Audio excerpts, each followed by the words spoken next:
Pivot and the Wolf, Chapter 3. At lunch they sat together as usual, and Shin told his friends what had happened at home. Emmy held his hand, and she nodded at him encouragingly. Then Hiro told them about the collectibles, using careful language to imply what the magazines were without saying exactly. So I have a gift for you, and he gave Shin the autographed photo of Yokai Girl. Well, that's nice. That actually cheers me up a little, Shin said. A mask otaku's fond desire. He wiped at his eyes. Thank you. Thank you for taking good care of me, he said. We're in this together. Three musketeers, Hiroi replied. So those magazines in the plastic, was your mom in any of them? Emmy asked. No, gross. I just thought, she trailed off.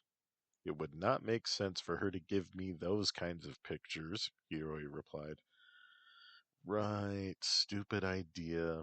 She probably never even took those kinds of pictures, Emmy agreed. She looked around. I wonder where Matsudera went. She pondered. Maybe she transferred or dropped out, Shin said. Yeah, maybe. If she was still here, I'd try to be nice to her, Emmy said. She was mean, though, Shin replied. I know, but sometimes a person just acts mean to protect themselves, and their true self is kind. The lunch bell rang, and they hurried to put their trays away. Hiro worked really hard in English, and he asked questions. Fuyutsuki sensei and Robert sensei, the American English conversation assistant teacher, were very pleased with him. Robert sensei gave Hiro an English manga. This should be easy for you to read, but also teach you some things. Please return it to me when you're finished, and I will loan you another, Robert Sensei said. Well, thank you, Hiro said in English. He looked at the comic book before putting it into his satchel. It was an instructional manga about an exchange student in America named Akira. His host family were the Smiths. Hiro would read it later. And while in judo club, Hiro thought about his powers. If he did have enhanced strength, could he turn it on and off like his weight control power? And how to find out if he did without outing himself. At the moment, they were working on their footwork, and Hiro had to focus. But the back of his mind was working on the problem. He decided to go to a shrine and try to discreetly lift up one of those big bells. Those things were easily over 200 pounds, he was sure. A good test. And so he decided on that, and he was able to then give his full attention back to judo. Emmy was pleased to see that Yoshimi's drawing was completed. It's very flattering. You made me look pretty, Emmy said, handing over 800 yen. I only draw what I see, Yoshimi gently insisted, pocketing the money. And then Emmy spotted another sketch in her book. Yoshimi, is that a picture of you kissing my boyfriend? She asked. No, Emmy-chan, it's two characters in a manga that I'm working on. Their names are Tadamatsu and Kumiko, Yoshimi lied. I've seen your manga, Mi-chan. Why did you lie to me? Emmy demanded. Please don't be mad. It's just a drawing. Not mad. Just never try to take my men, or I will get mad. Draw anything you like. Yoshimi nodded and blushed a little while looking down. If you did kiss Hiro-chan, do you know what I would do? Emmy asked. Yoshimi shook her head. I'd break your glasses. I would consider that to be a fair punishment. I won't mess with him, Emmy-chan. He's yours. Right. He's all mine. Unless... Unless what, Emmy-chan? You're cute. Do you like girls at all? What? Just answer my question. No, I don't like girls. Too bad. Your one chance at hero was to be my girlfriend. Don't go telling stories though, Michan, or I won't be your friend anymore. Yoshimi nodded, feeling a threat somewhere in those words. Right, nobody else's business, Yoshimi agreed. And for the first time, Emmy asked her boys not to walk her home. She decided she needed to think. Emmy took her meds when she got home, and she sat down on her bedroom floor and folded her legs into the lotus position. Meditation wasn't usually feasible for her, but this time, maybe her thoughts would stay on track. She thought about chubby Yoshimi. She was shy, intelligent, and inexperienced. Had she considered her because she was appealing but not a threat? Did she actually think she was cute? Or had the drawing affected her? Did she like seeing Hiro kiss her? She was so confused. Was she jealous? Or did she just think that she was supposed to act that way? She cleared her mind for 10 breaths, then thought of the questions one at a time. Yes, Yoshimi was non threatening. Yes, she was cute. Yes, she liked the drawing. And she wanted to see Hiro kiss a girl that she liked. Yes, she thought that a good girlfriend was supposed to be jealous. Really, though, she knew Hiro was hers and didn't really feel jealousy. Well, maybe just a little. She relaxed, breathed, and unfolded her legs. It was time to send a withdrawal request to the trust holders and to start investing in her future. Since they weren't going to walk Emmy home, Shin and Hiro walked to Shin's apartment, and Shin texted ahead to his mother to see if it was okay for Hiroi to visit. She agreed that it would be okay. She was still at work by the time they arrived. They went to go do their homework in the living room. So, when you get to do Emmy, what position will you choose? Shin asked. I don't know, whichever she wants, I guess. I'll pick for subsequent sessions. Bro, you gotta take the lead. You're the big dog, Shin replied.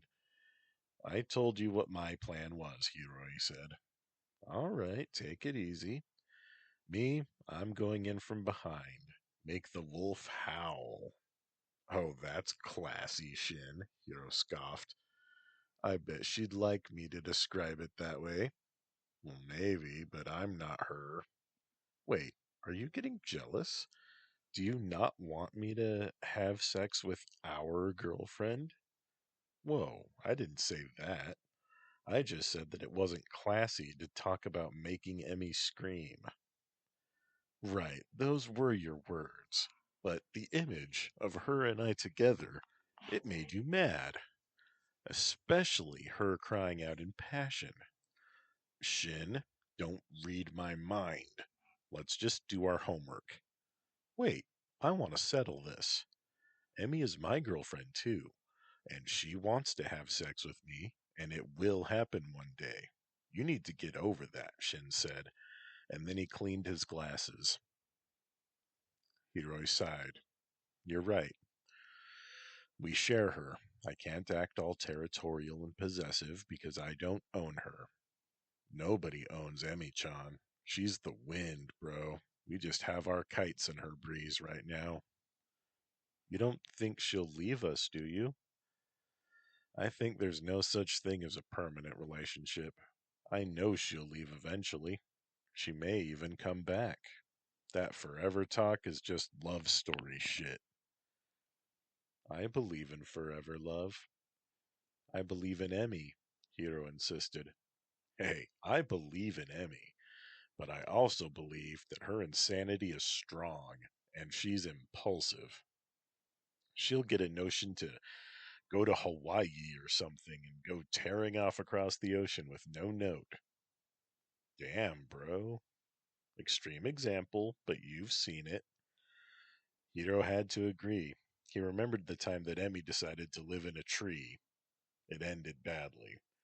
But they were all older now, and now that Emmy had dealt with her parents' loss, she craved stability. Hiro almost believed that thought himself. Well, I'm going to treat her as if we'll be together when we graduate and get married. Somehow, after college, Hiro affirmed. Keep reaching for that rainbow, you crazy diamond, Shin replied. I'm going to love her like every day is our last day together. They finished their homework, and Shin's mom still wasn't home. Pizza? Hiro asked, flashing some cash. Pizza, Shin agreed. Bell peppers, onions, and sausage? Agreed. Shin's mom beat the pizza delivery home, but she looked like she lost a fight. Hi, boys, she slurred. I sold my ring and my necklace and had a little emancipation party. I had a little too much to drink, but we can still whip up something good. Mom, please just wash up in the bathroom and lie down for a bit, Shin said. Okay, good idea. And she staggered in her heels to the bathroom. She flung her shoes out the door and didn't bother to close it before peeing. Shin wanted to die. He picked up her shoes and shut the bathroom door. Thank you, baby, she said. Shin put her shoes in the cubby beside the door and set some slippers outside the bathroom door for her. Hiro became very intent on his socks. Well, she had a good time, right? Shin asked. Yep, Hiro agreed. Remember to wash up, Mama, Shin called. We have pizza coming. Ooh, pizza. Good boy.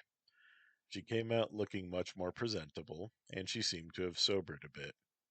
Why don't you invite Emmy to the party? She asked. And what are you doing still in your uniforms? There's no party, Mom. We just did our homework and Hiro bought a pizza because you weren't home and we didn't know when you would return, Shin explained. Oh, I'm sorry, Shin-chan, Hiro-chan. I'll make it up to you. I'll buy some yakitori and beer at the Matsuri. How's that? Your first beers, eh? She smiled hopefully. Sure, Mom. Sounds good, Shin said. And then the pizza arrived. Hiro paid the driver, who he thought to be a gorgeous girl, and gave her a good tip. Can we request you in the future? What's your name? Hiro asked. The driver smiled and bowed. Excuse me, but that's not possible. My name is Bunko, though. She gave Hiroi a business card and winked before leaving. I saw that. She liked you, Hiro-chan. What would Emmy say? Shin's mom teased. She'd say, take lots of pictures, Hiro joked, carrying the pizzas to the table. Shin's mom turned on some old pop music from the early 2000s. Hiroi read the business card. Says here she's a model, he said, putting the card into his pocket. Let me see. We'll look up her website, Shin said. Yes, let's look her up, his mom added. Hiroi grinned sheepishly and pulled the card back out. Shin looked at it and pulled up his laptop to look up her website. Bunko was a bikini model, it seemed. Shin agreed that she was beautiful. Shin's mom complimented her. So what do you think, Hiro? Will you call her and ask her out? Shin's mom asked. No, I like Emmy better, Hiro said. Shin agreed. Emmy wins. No contest. As she ate, Shin's mom sobered up more, and she started to tell them jokes. So the masked man says, we need to hurry. My wife doesn't know I'm here. And the masked woman says, oh, she knows, dear. And she laughed uproariously. Do you get it? She was his wife. Later on, Hiroi went home feeling pretty good. Three thugs tried to hold him up. I warn you guys, I know judo and I'm not going to give you any money, Hiro said. One thug waved a knife at him. It was only a feint trying to scare him, but Hiro decided to punish him for it. Hiro snatched his wrist and pivoted his hips. The thug flew easily 10 feet away. I warned you, Hiro, he said, trying to cover his own astonishment. The other two backed away. A good judo fighter can win without hurting his opponents, but Hiroi wasn't feeling that good. He ran 2 steps forward and smashed their heads together. They fell limply to the sidewalk. Hiroi checked their pulses. They were both alive. Still, Hiro dialed 119 to get an ambulance, and then he stole their money for good measure. The one that he'd thrown was getting up by that point, and Hiro ran away, dropping their wallets. Well, he was a real criminal now. Why had he decided to take their money? Was it some sort of justice to rob robbers? Hiro decided that he had had enough of a test of his gifts. Further study would have to be done in a weight room. And so the next day at PE, Hiro asked Shin to override the weight limit on the bench press machine. It will still be safe. It's got sensors to prevent injury, Hiro insisted. Shin nodded at him. We do have to know your limits. I'll cover the display. Emmy bit her hand. I'm worried, Hiro-chan. Don't strain your muscles, she said. Hiro nodded, and then he lay down on the bench. Let's start it at 300 pounds, he said. Shin input the command and the override code. Okay, Hiro, it's ready, he said. 300 was too much for him to bench press. After grunting and taking a few breaths, Hiro said, let's try 250. 250 he found to be doable. They determined that his full limit was 280 pounds on bench press. I am so turned on, Hiro-chan. Don't touch me for like 50 minutes, Emmy said, breathing heavily. Shin restored the pneumatic pressures to the defaults, and the air hissed out. Hiroi sat up and caught his breath. Man, I'm really hungry. Do either of you have any snacks? He asked. I have some squid snacks, Emmy admitted after checking her pockets. I need meat. Can I have them? Yeah, but I can't get at them yet. Hiro nodded and walked over to the water fountain. Shinchan, you made the machine do what you wanted, Emmy said, licking her lips. Your gift works. I just knew the code, Shin shrugged. Did you? I was getting excited, Emmy pouted. I know you want all of us to be super, but I just don't think I've got it. I'll just have to use my skills and some good tools, Shin said. Emmy made a kissy face at him. Still love you. Hiroi returned. I wonder, if I exercise more, will my power get stronger too? Maybe, Shin said. And maybe your other gift will get stronger with exercise as well. And then Emmy said, can you make just my hand heavier? Hiro concentrated on her hand. No, you're just making my whole body heavier, she whispered. Hiro released her. I can't make anything lighter than air, I've learned. And he grimaced. Ah, so hungry. He held his grumbling stomach. Coach Mifune walked over. Matsuri, are you okay? He asked. Just hungry, Hiro replied. Dieting for a meet? Yeah. All right, don't take it too far trying to make weight, okay? I know it's important, but it's not as important as your health. Hiro nodded, and the PE coach left them to it. Shin decided he would do some lifting. He was pushing 120 pounds for that exercise. Emmy got excited watching Shin exercise as well. And Hiro did a set at that weight as well. Since it was a pneumatic pressure system, Hiroi's weight control power had no effect on things. Between the two of them, he was sure he could lift truly heavy things, Maybe even a car if he took the time to really concentrate. They met in the hall after showering and changing back into their regular uniforms. Emmy was holding her bag of dried squid snacks, and she had also found a bag of beef jerky. Hey, bonus! You forget you have that? Hiro asked. No, I bought it from 7-Eleven Terumi, Emmy said. Oh, you're a lifesaver. Hiro began wolfing the meat and chugging water from a bottle. I'm a good girlfriend, she said, smiling. Best, Hiro agreed with his mouth full. They had to walk in a hurry to get to their separate classes. Hiroi for swim, Shin for technology principles, and Emmy for art. Hiro was a good swimmer, but he was not even in the top 5. He liked it that way, though. Emmy had called him a shadow man, and he liked the sound of that. He was content to be in the shadows, out of the spotlight. Emmy finished the project she had been working on for the past weeks. They were copper wires bent and wrapped to look like a tree with a few small locks to be its fruit. It didn't mean anything. It was just a cool idea. Yoshimi gave her a small applause. Congratulations, Emmy-chan. You aren't just being extra nice because I was frightening earlier, right? No, no, it's good, she insisted. Emmy bowed her thanks and carried her surprisingly heavy art project over to Bronson Sensei, a battle axe of a middle aged woman with nicotine stained fingers and a voice that could scrape the paint off a locker.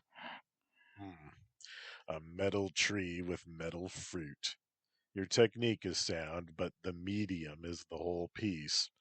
I'll accept it, but don't expect it to get any awards. Exactly my intent, ma'am, Emmy said. No scrambling to make up an artistic relevance. I appreciate your honesty. You get a B. She made a note. Emmy carried it over to the finished project shelf and put a placard with her name near the trunk of the tree. She immediately returned to her table to begin a new project. She began cutting colored paper into different shapes, keeping all the scraps as well. And she studied her piles of green, red, and white paper, and then began arranging them into shapes. A polygonal flower arrangement began to take shape. Emmy glued the paper into position. Using remaining scraps, she made a butterfly and a kitten watching the butterfly as it fluttered by the flowers. It was basically clearing her throat, or an artistic palate cleanser, no pun intended. And this cleared her mind for her real next project, art that would represent her boyfriends. She sketched a pair of mechanisms, trying to find objects that symbolized both boys. A pivot seemed obvious, or a metronome, or a cog wheel that turned to move the other device, which was a clamp. And a belt should connect the two devices. She thought of a braid of her hair, but it wasn't quite long enough. Mii-chan's hair wasn't long enough either. Perhaps a black ribbon, distressed so that its threads could resemble hair? She loved that idea. Hiroi pivoting back and forth, precise and steady. Shin always consuming new ideas and knowledge. The clamp opening and closing was his voracious intellectual curiosity, and Emmy pulled between them, helping them to help each other, essential to the process. She smiled at her sketch. She'd need to do some recycling, reclaiming, and some upcycling. Emmy put the paper picture into her satchel as a gift for Higashi Auntie, and Shin was working on programming a voice synthesizer. He was also developing the operating system for his smartwatch. It wouldn't really be a smartwatch, of course, just a digital photo album with a clock and a calendar and a polymer fiber watch band, and about a gigabyte of porn pictures. Tame, mainstream stuff. Safe. Things from his computer that he was bored with and would soon delete otherwise. He would need to get a hold of some more parts to start assembling more, and those tools Emmy had promised to buy, but it would be a start for his business. And then he could buy things like body armor, a taser, and then create truly amazing things like his own drones, multi optics goggles, and gecko gloves, and his own virtual assistant. His ambitions soared. He was caught by surprise when the bell rang. Shin hurried to put his things away, and on the way to Emmy's house, Shin talked about his plans. So I'm going to have all these non lethal weapons: tasers, some sleeping gas, tear gas, stun batons. I'm going to be the support guy. I'll have optics, drones, floor plans. I'll be our mobile mission control. Emmy hugged him. Brilliant. We'll be like real professionals, but with mask powers, she said. Well, what about me? What's my job? Hiro asked. Point man. Wolfgal will be the quick response team, Shin replied. Sounds good, but what's the point man do? The guy in front, the leader. Oh. At Emmy's house, she showed them the confirmations for parts that she had ordered and the lease for the workshop in the name of the trust. It begins, boys. I'm having everything shipped to the workshop and we'll use it as our base, right? Yeah, Shin said, and he gave her a kiss and then apologized. It's okay, Shin, Emmy replied, blushing. We're celebrating, and I know I said only I kiss you, but it's okay. And then she kissed Hiro. Now we're even again. They told Higashi-san that Shin was going to start building things to sell to their schoolmates and begin a tech startup. We're investing in our future, Emmy said. Higashi-san encouraged them. And then Hiro thought out loud, I'm going to want to start taking vitamin supplements and protein shakes around with me.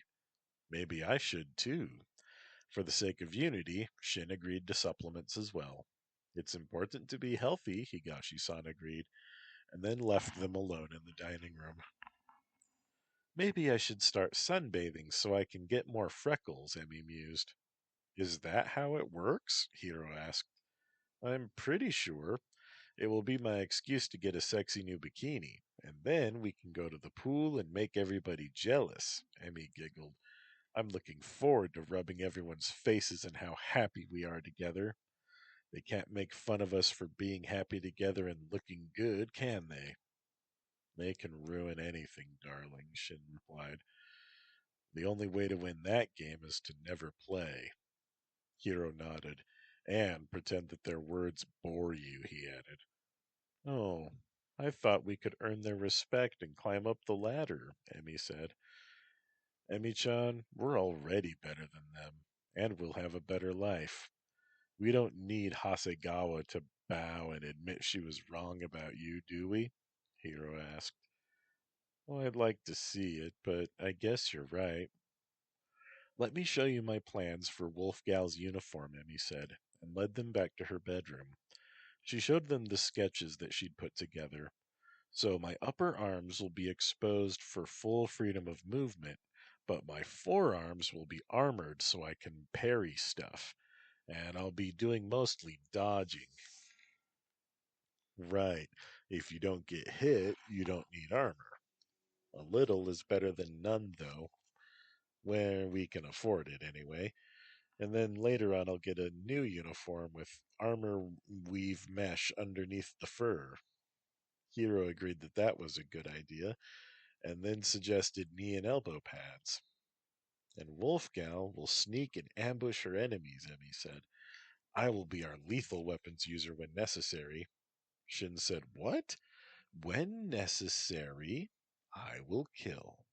Your hands must remain unstained, my love. You were a builder, not a killer.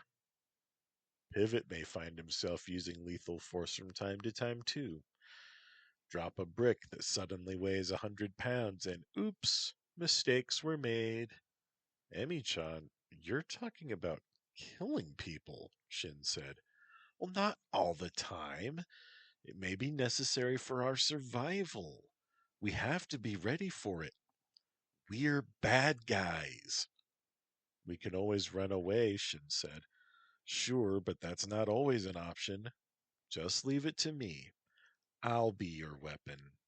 And Emmy gave Shin a kiss, and then one for Hiro with surpassing tenderness. I'll be the one who decides. I don't take this lightly, my loves. Okay, we trust you, Emmy, Shin said. Then she showed them the concept art for her claws. Now, Ninja would use claws like these to help them climb and to slow down their falls. My plan will be to use knuckle dusters as the base so that I can't easily be disarmed, she explained. I can see it. I have a guy who can make those. Do you want them powder coated to prevent rusting and such? Shin said. Yeah, but will they still be shiny?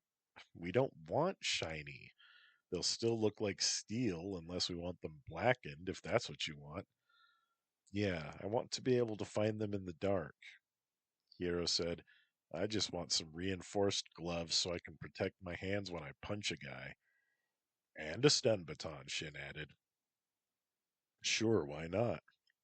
Judo isn't the answer to every problem, Hiro. I know that, Hiro snapped. Hiro then had to leave to go to work. He went to the pool alone this time, and Shin found himself not wanting to go home, dreading finding his mother drunk again. It had disturbed him in a profound way to see her like that. He feared that it would become a habit for her. Emmy was happy to play video games with Shin for another few hours. She would have been happy letting him stay the night, but after eating dinner, he felt uncomfortable, and so he kissed Emmy goodbye. On the train home, he saw that overweight mask and the suit with the stars on again. And he also saw a girl wearing a crow mask with black feathered skirt, but the outfit was ruined by a school uniform blouse. He tried not to make eye contact, but she caught him looking at her all the same. She smiled, and then she moved to sit across from him. I'm Tengu Woman. Do you like masks? Because I'm the real deal, she said. What are your powers? Flight and shadow tag, she said. What, the children's game? Yeah, but it's for real with me. And I have these. Talons sprang from her fingers. Shin recoiled and stifled a shout. Cool, huh? Tengu Woman asked, retracting her talons. Yeah, cool. 3 powers. Not many people pull that off, Shin said, recovering. My research says 3 powers is ultra rare. I'm elite. Sure.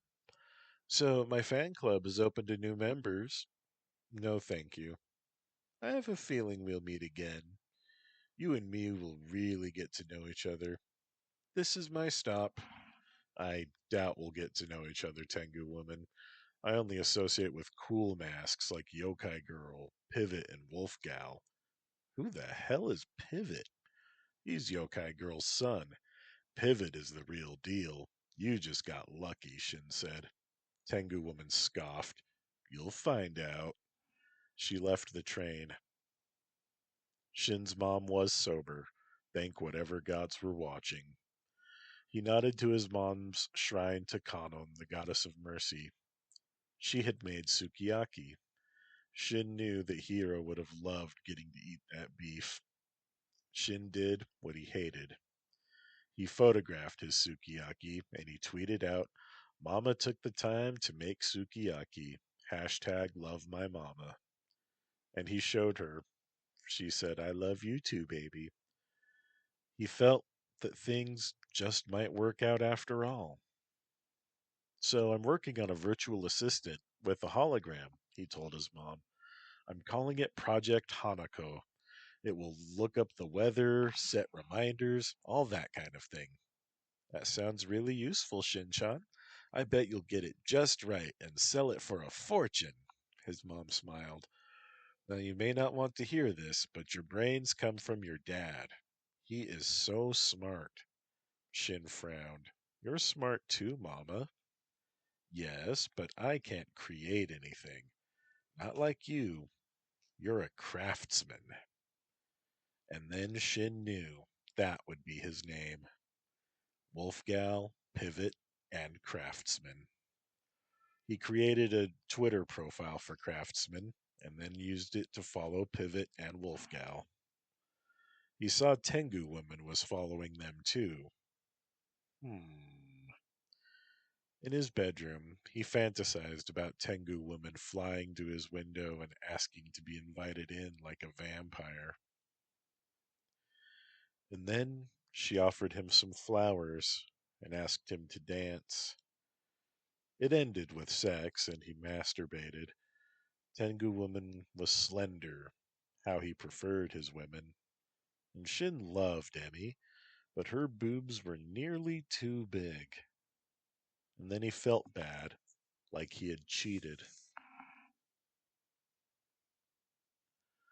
That night, Emmy sang to the moon again and decided that she would start sleeping naked.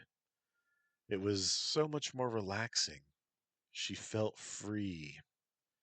She slept the sleep of the truly righteous. Hiro told his dad about his plans for extra protein and vitamins, and Goro Matsui agreed that it was a good idea and promised that he would buy him some for the next day. In the meantime, Hiro bought himself a big bag of teriyaki flavored beef jerky from his local kombini for the emergency supplies. Even though it was only Wednesday, Goro paid Hiro his wages so that he would have enough to show Emmy a good time at the Matsuri on Sunday. Shin would go with her on Saturday. The fireworks would be great. It would be romantic. At least Hiro hoped so. Back at home, his dad cooked a bunch of rice with some instant miso soup. Akane Matsui was home, but she did not cook. Lives were almost lost the last time Akane Matsui cooked. Some fires really did not want to be extinguished. They ate separately, Hiro in his room, his parents in the living room.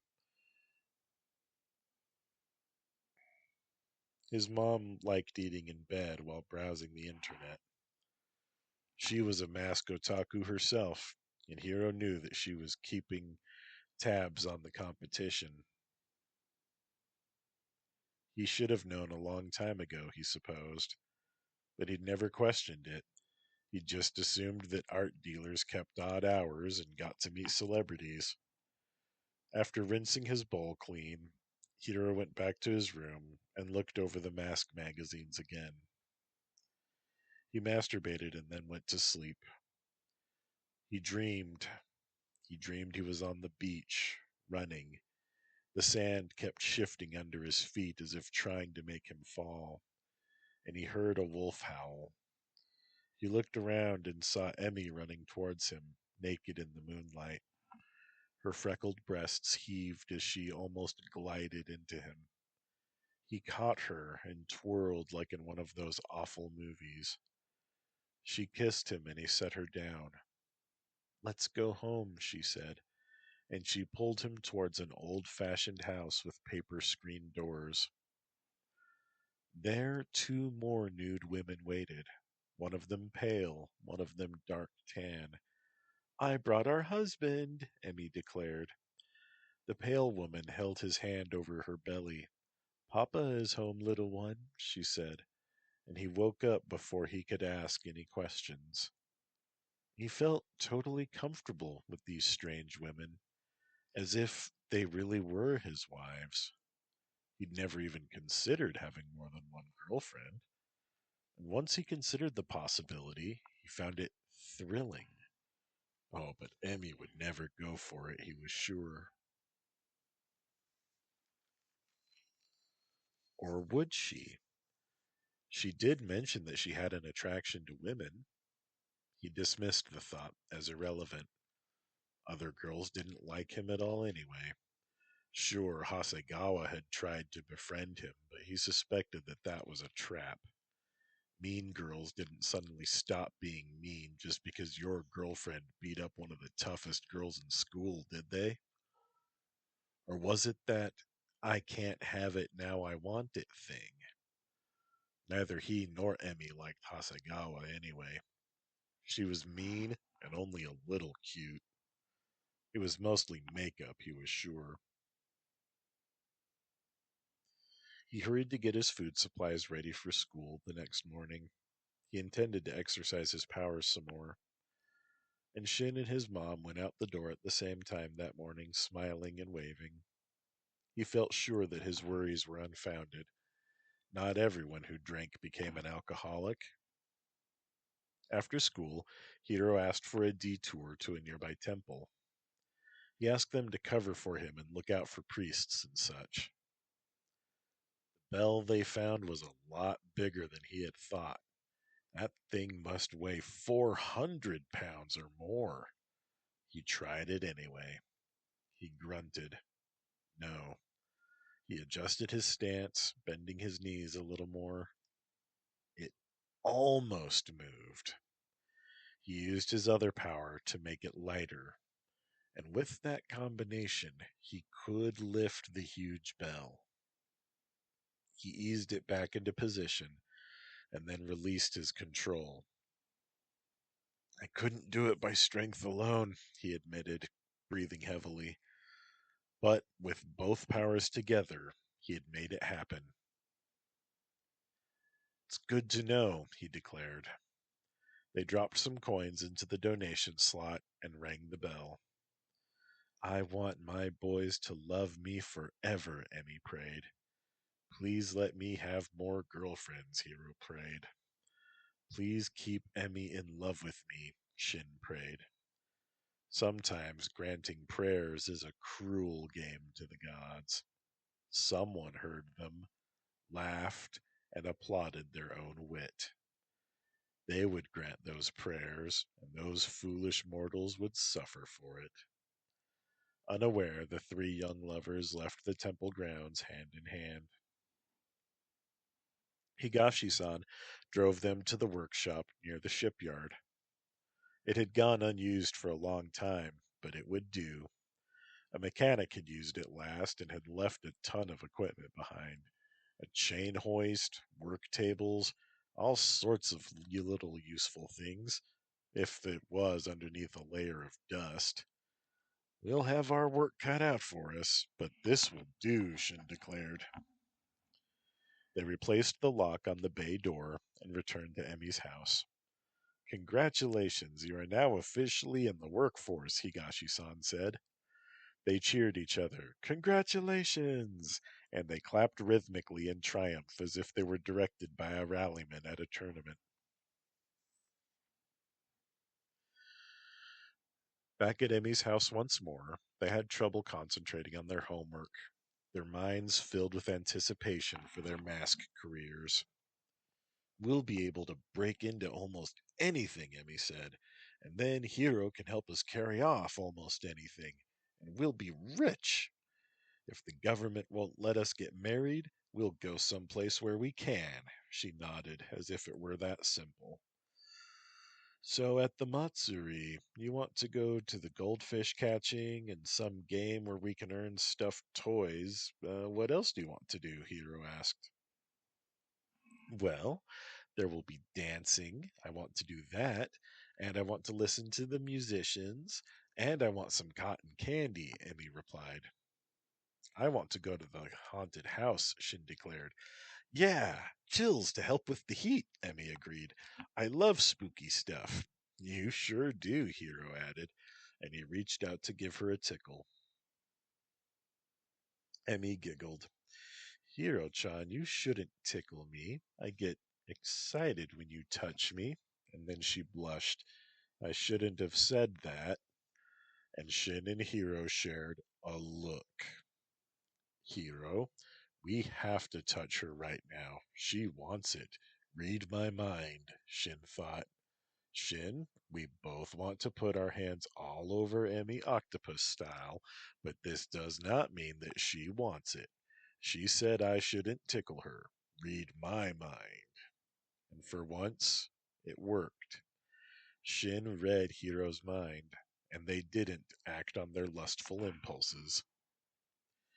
Emmy's color returned to normal. She calmed down, and they were able to concentrate on their homework finally.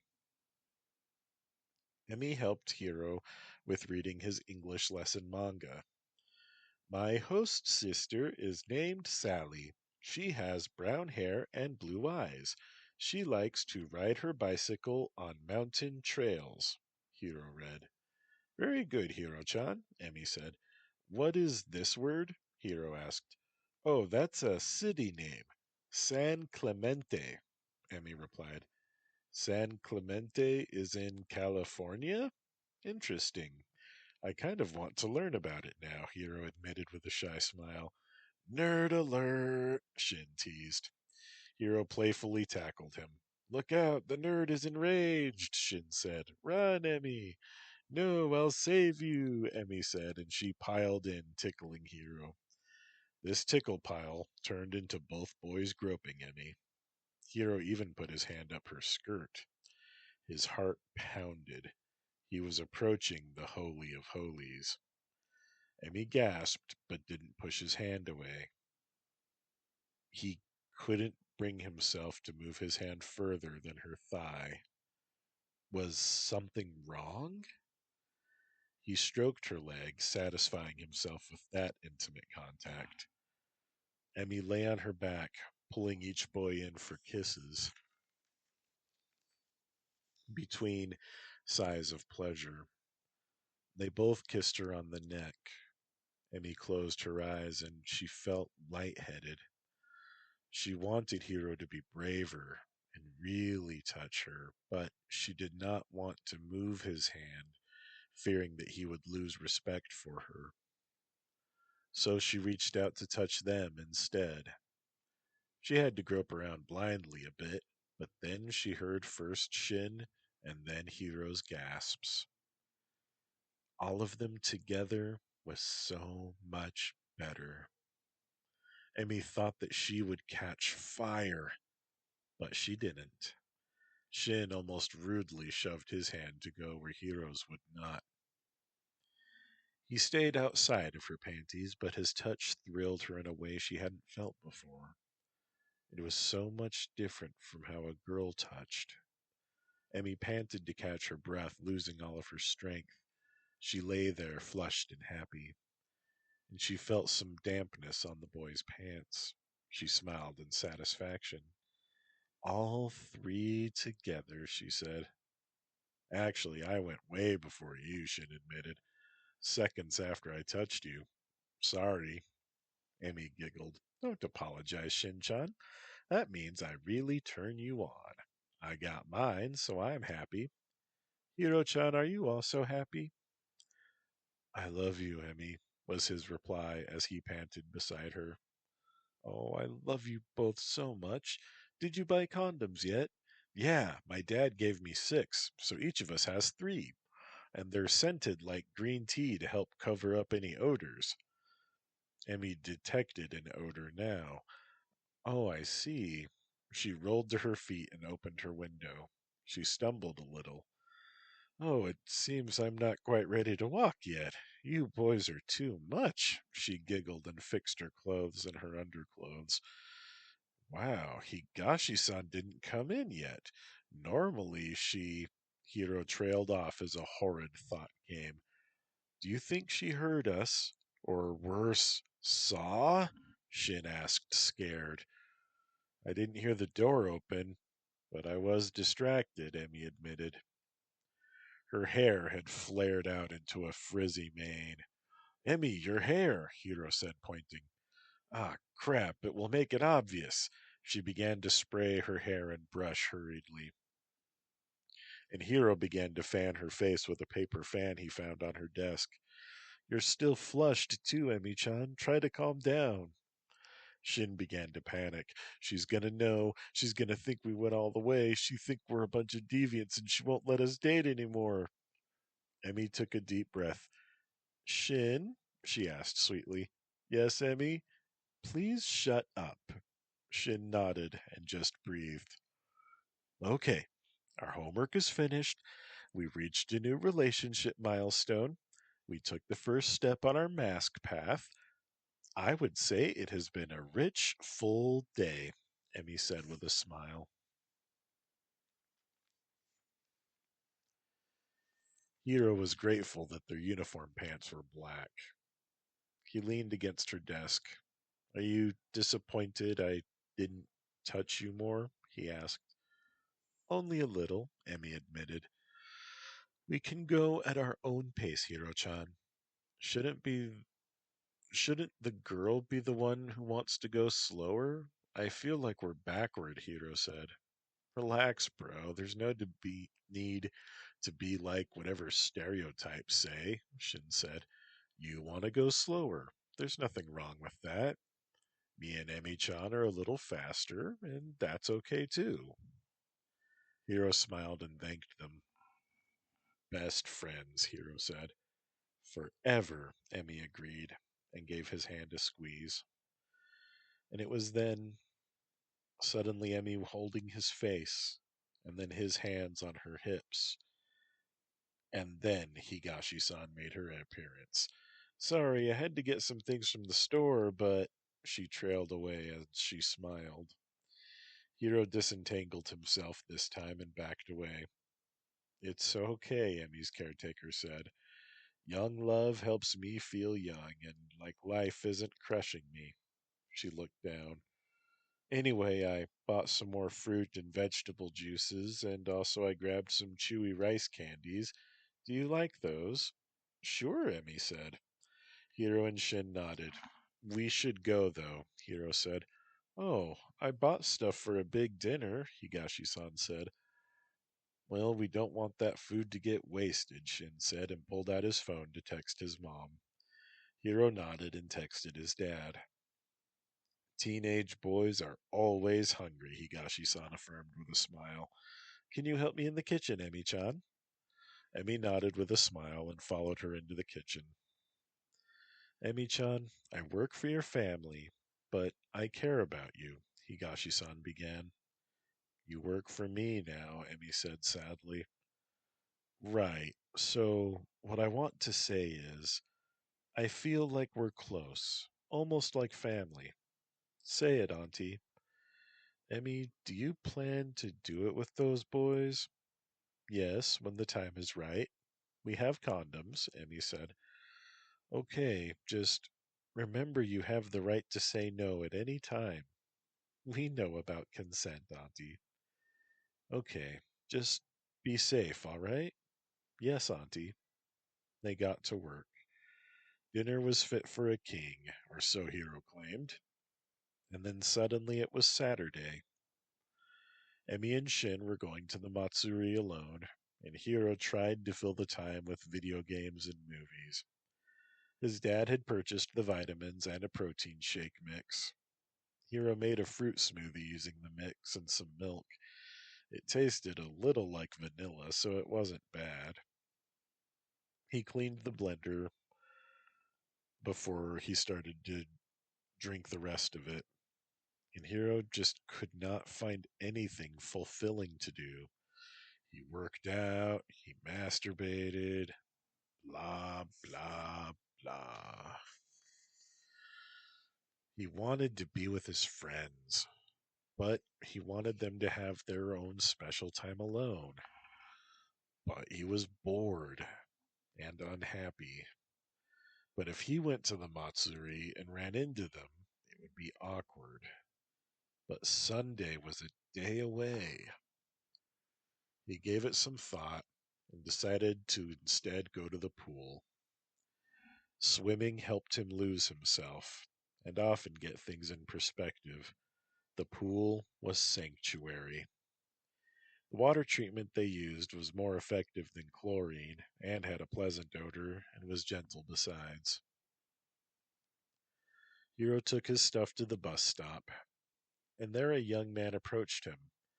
Excuse me, sir. I wanted to apologize, he said, and bowed. Hiro didn't recognize him. My friends tried to rob you, sir, and we're sorry. Please don't hurt us or our families. We didn't know who you were. Hiro nodded. I forgive you. I'm Pivot, and I'm not to be trifled with. Yes, Mr. Pivot, thank you. And then the young man hurried away.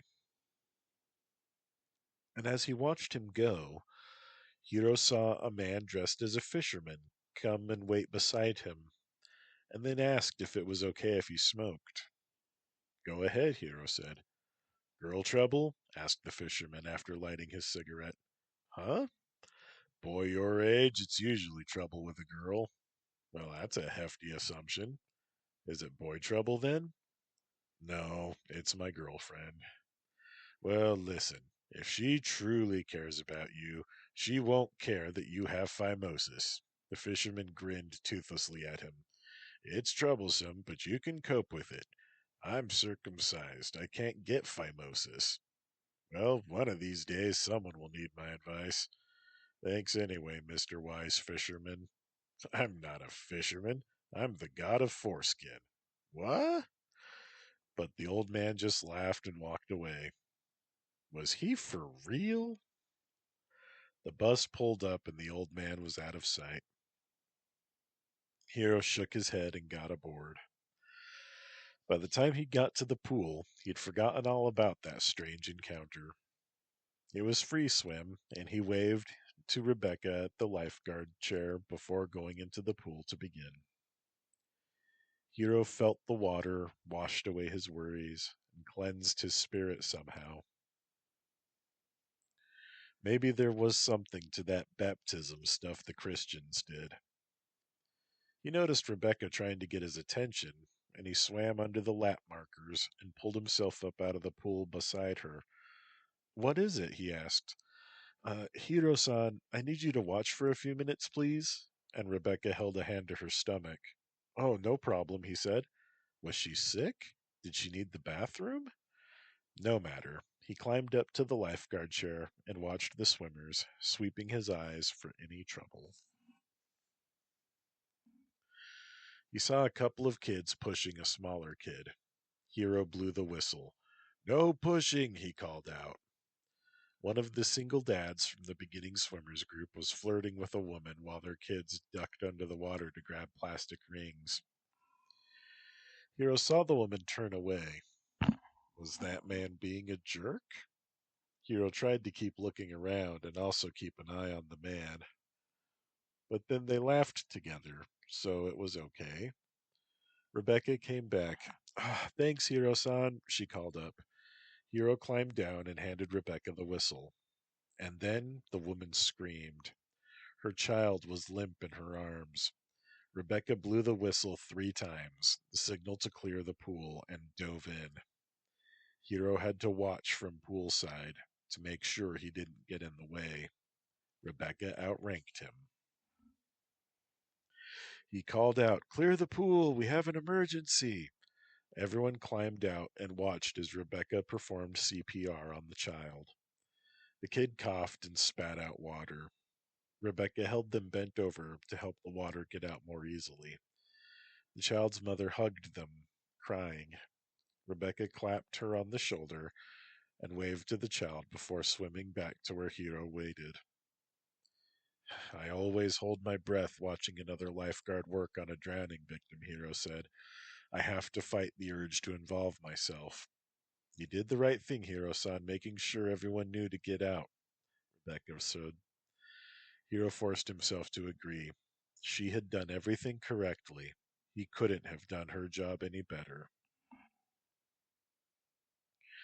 Rebecca got back on the chair and blew the whistle.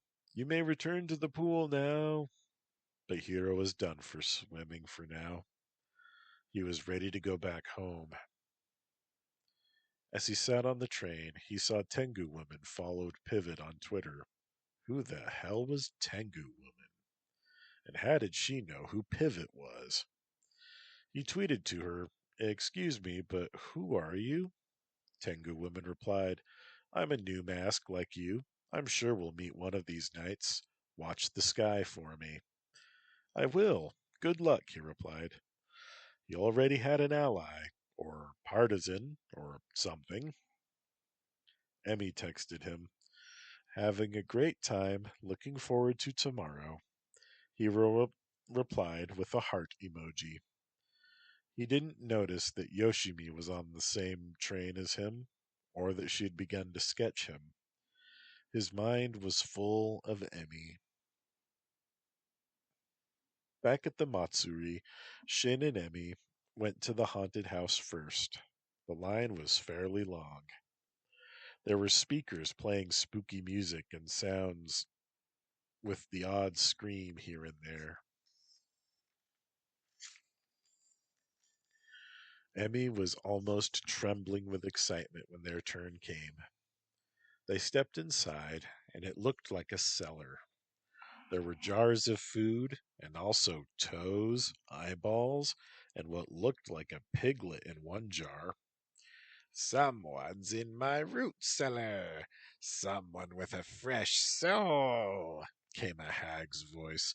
Run, Shin, before the witch can get us, Emmy said and pulled him away. Shin caught a glimpse of a black dress before turning to watch where they were headed. This way. I found a crawl space, said a stranger who began waving them through. Emmy shook her head. Nice try, guy, and pointed at her yukata. I'm not getting it dirty. She found a door and pushed through that instead. They walked down a hallway and found a paper screen. Emmy opened it slowly. A pretty woman wearing a fancy yukata was sitting on cushions. Oh, hello.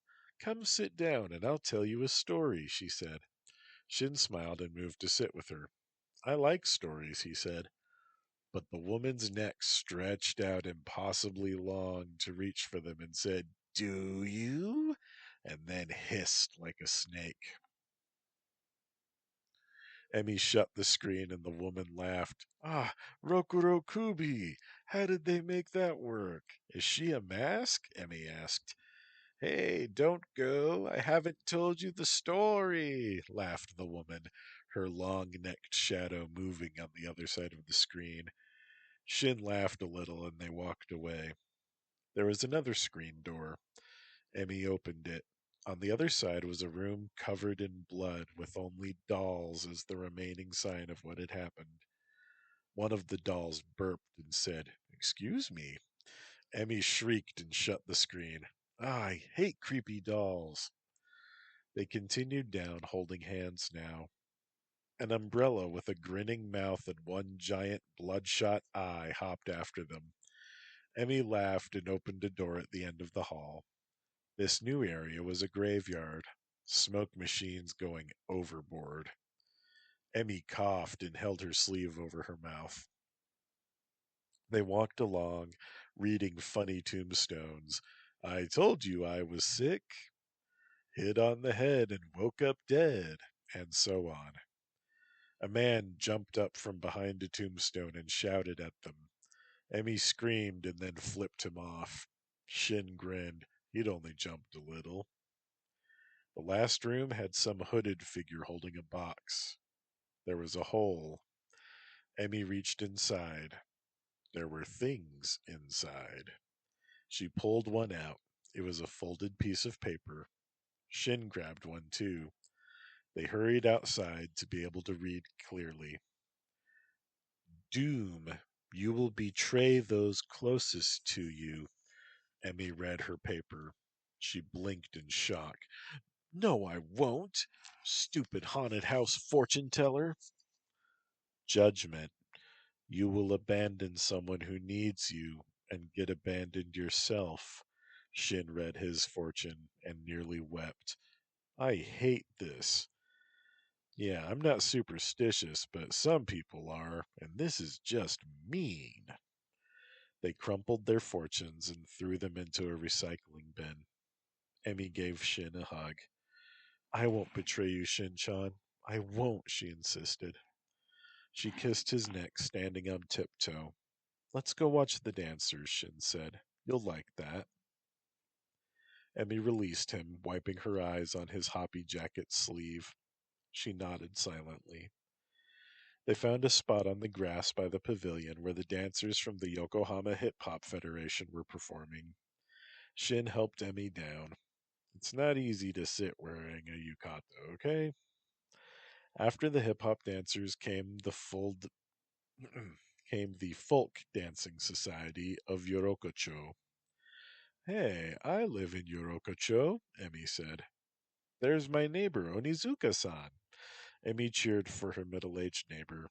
The dancers were wearing kimonos, but they had hitched up their hems and began stomping and clapping their wooden geta on the stage. The dancers shouted and cheered and whooped, and the crowd got rowdy in reply. They got caught up in the feeling, and Shim and Emmy completely forgot about the messages from the haunted house. By the end of the performance, Emmy was laughing for joy. Hiro was wrong. Emmy was resilient, and Shin knew it all along. While Emmy laughed, the wolf said, He's holding you back. You should do whatever you want, not try to make boys happy. Be a lone wolf, Emmy. Kill anyone who tries to stop you. Don't restrain yourself because it might make your fuck boy sad. They are not fuck boys. They are my mates, and you will respect them, damn wolf, Emmy thought. You go, Emmy. Show that voice in your head who's boss. Thank you, narrator. And then it was time for the goldfish. Emmy held Shin's arm close. Catch me one of those cute black goldfish with the big eyes, Emmy urged. Shin nodded and paid the woman, who gave him a paddle shaped net. It was tight like a drum. Shit. Shin readied his bowl full of water and braced himself to flip a fish into it like some pros were doing. His net tore right as he caught the fish. It fell back into the water and swam away. Ah, bad luck, young fella. Only 200 more yen for another chance to make your girlfriend happy. Damned hustler. Emmy said, No, it's my turn. And she bought 3 nets. Shin, hold these, please. And Emmy folded her sleeve up on her shoulder. She's determined, called out the hustling goldfish auntie. Emmy studied her net and then the water. Reflexes don't fail me, Emmy whispered, and for once her mind was a still pool of clear water, centered, calm, and serene. She plunged her arm into the water and flipped 3 black goldfish into her bowl, then one bright orange goldfish with big eyes into Shin's bowl, and then her net broke. That will do, she said, and nodded to the universe. The goldfish auntie's helper had a bag full of water for Emmy. Emmy poured her fish into it and set down the bowl. Shin put his fish into another bag. Emmy took the remaining nets and gave them to a young girl who was watching. Maybe you'll get lucky, Emmy said with a smile. Thanks, pretty lady. I love your curly hair. Emmy smiled even bigger. Thank you. You're a cutie. And Emmy said to Shin, Let's go home. On the train to Emmy's neighborhood, Shin asked, Would we live in your house after we got married? Yes, Shin. I'll be a good wife, Emmy said serenely, glowing with internal satisfaction. Home. Can my mom live with us? Sure. We'll live in my parents' room, and then she can have my old room. Emmy held his hand. Thank you for the fish, Shin, she said. But you won them. She nodded. True, but you tried, and you gave me the determination. I did try. There were 3 fish bowls waiting on Emmy's desk with small canisters of fish food sellotaped to the side. Each of them had a plastic Ultraman posing in the colorful gravel and 2 ghost shrimp swimming around. Higashi Auntie thought of everything, Emmy said, and she set their bags inside the bowls. I will name my fish Kenji, Ryoko, and Keiko, she added. I'll name mine Emmy. Oh, Shin, that's sweet. Emmy locked her bedroom door and turned on some rock music. The singer was singing in English. What's this? Shin asked. It's my favorite love song. It didn't sound like a love song to Shin. I'll explain later, she said, flushing. Right now, kiss me and make love to me. Do everything you've been wanting to do. Her heart pounded, and Shin crushed her in a kiss. He pulled her hair free from the ribbon that she had tied it in, rather than untying it. He threw the ribbon away. It landed in a fishbowl, the one that was waiting for Hiro's fish. He kissed her neck, her shoulder, and pulled her yukata open without untying her obi sash to kiss above her heart. Emmy panted that she loved him. She loved him so much. And then she softly howled, Aru. It means you are my mate, wolves mate for life. And she meant it. After they made love, they lay naked on Emmy's floor, and she wiped herself clean with a moist towelette and wrapped Shin's condom in it before throwing it into the trash can like a basketball star. Was it good, Emmy-chan? Emmy lay on her back and smiled. Yes, Shin-chan, it was good. Did it hurt? I hear it hurts. Yes, but it's okay. We're going to be just fine. She snuggled up to him. Was I good? She asked. Shin chuckled. I don't have any basis for comparison. Let me get back to you. Emmy gave him a punch to his chest. Wrong answer. Now you don't get a good night blowjob during the fireworks. Well, that's mean, Emmy-chan. You're the best, okay? Too late. I can change your mind, Shin said. How? Her reply was smothered in kisses. Shin trailed his fingernails down her back the way he had discovered drove her wild, and she bit him on the shoulder. Okay, fine, you get it, cheater, she hissed. Lucky you, I love doing it anyway. And I love letting you. Damn straight. Best girlfriend ever. She gave his shoulder a lick. No blood, so you're fine. And then she bit her hand as he turned his attention to her again. I said you earned it back. What is this for? She gasped. You said everything I wanted. And now I want your boobs, he murmured. After he had decided it was enough, he lay back down again. Naughty Shin-chan, you're so horny. I still love you. I can't be mad at you for wanting me. I'm grateful, he teased. Can we do it again?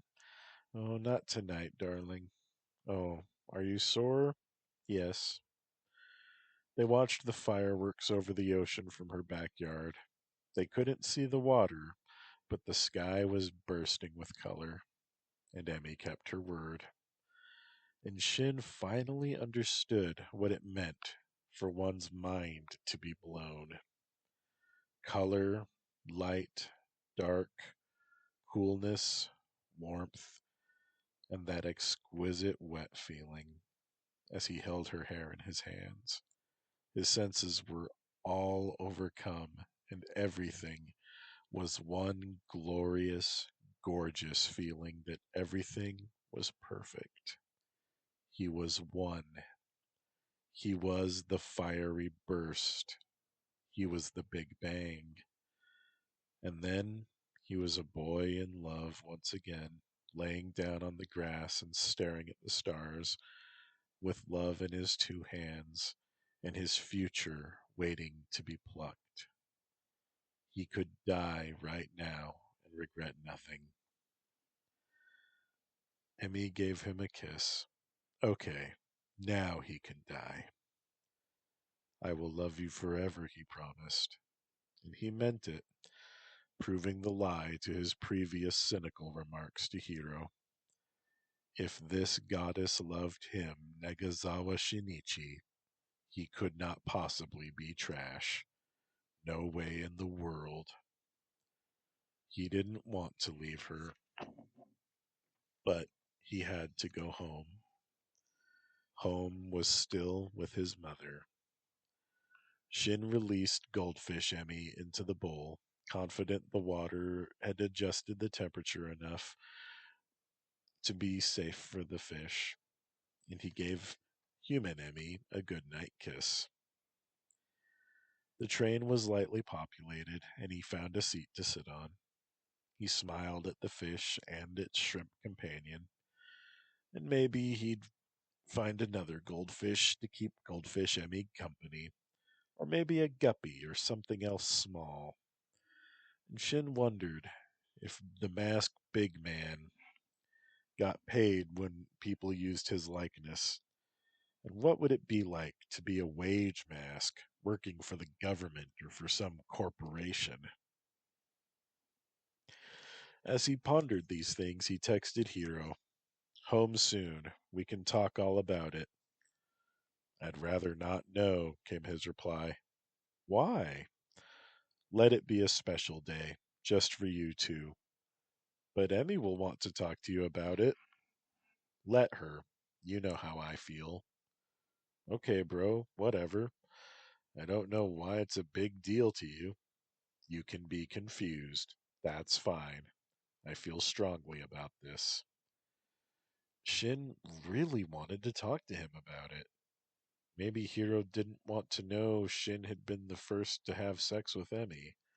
Weird, since they were sharing, but it did make a Hiro kind of sense. At home, Shin's mom was drunkenly dancing to old fashioned music from the 1980s. "Shin-chan, where did you get fish?" she asked. "At the Matsuri, Mama," he said, and he tried to avoid her to get his fish bowl to safety in his bedroom. Shin peeled the tape off and dropped some flakes of fish food into the water for Goldfish Emmy and the two shrimp, who he had named Harpo and Zeppo. His mom leaned on the doorframe. "So tell me what happened. Did you take Emmy to the haunted house and kiss her under the fireworks?" "I sure did, Mama," Shin grinned, and his mom gave him a hug. "It must feel like life is full of magic, huh, baby?" "Oh, my Shin-chan is growing up." And she started to sway. "Hey, come dance with me. I'll teach you how we danced in my day." And so Shin went back to the living room to dance. He wasn't very good, and his mom's addled brain impaired her teaching, but they had fun, and that's what counted, because it beat thinking about how his dad had abandoned them or worrying about their future. At home alone, Shin ordered his morph suit.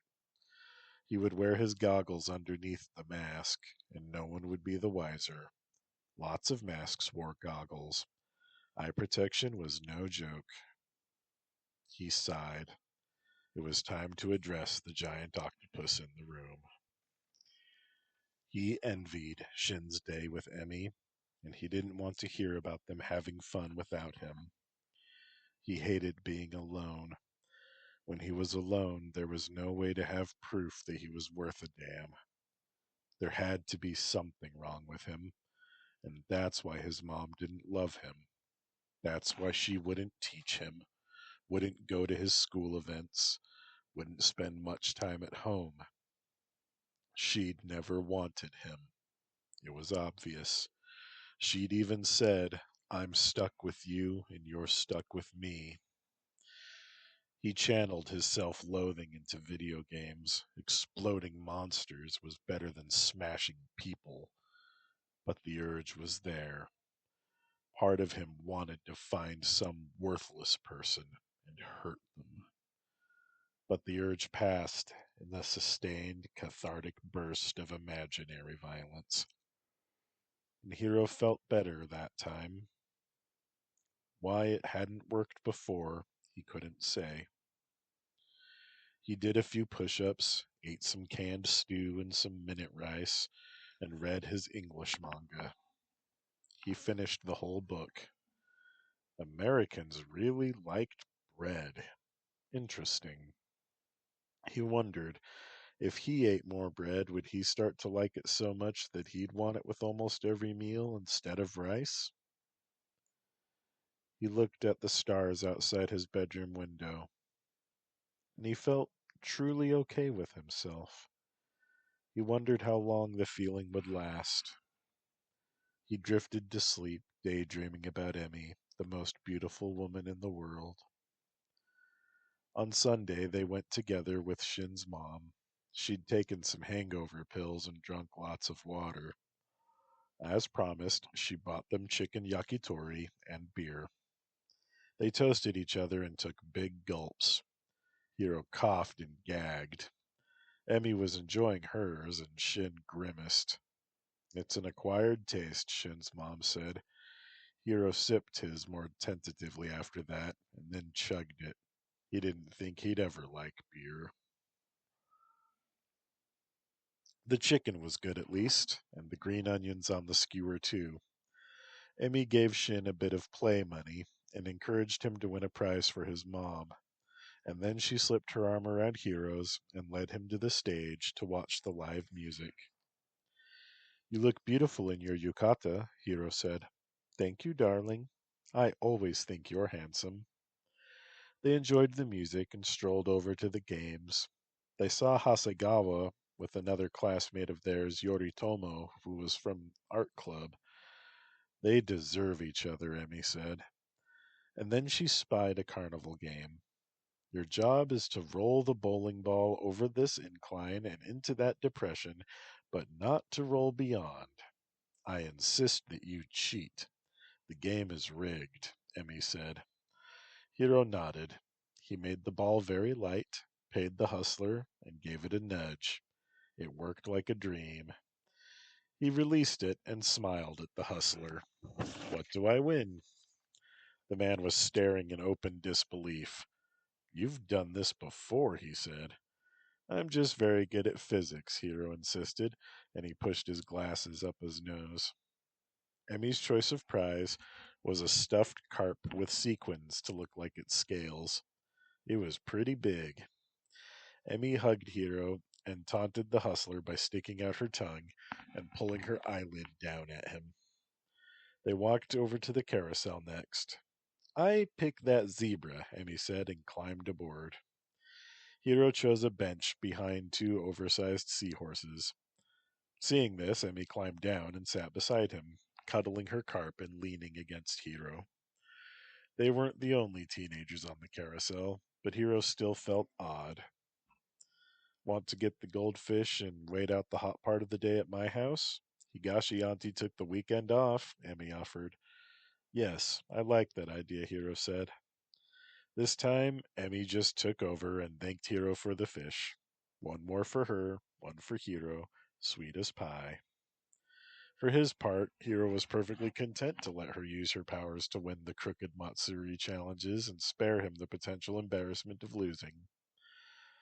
They hurried back to Emmy's so as to keep their fish from getting too hot. Hiro was grateful for the air conditioning on the bus. Emmy looked like a wilting dandelion. Her hair was escaping from her ribbon in puffs. Hiro-chan, my makeup is getting ruined, isn't it? She asked. No, you must buy the really good stuff. It's my mom's, actually. Hated to let it go to waste. You always look good to me, but the makeup suits you, Hiro said. At Emmy's house, she showed him the fish bowls. This one is for you, Emmy said. Hiro placed his bag with his yellow goldfish into the bowl. Shrimp? He asked.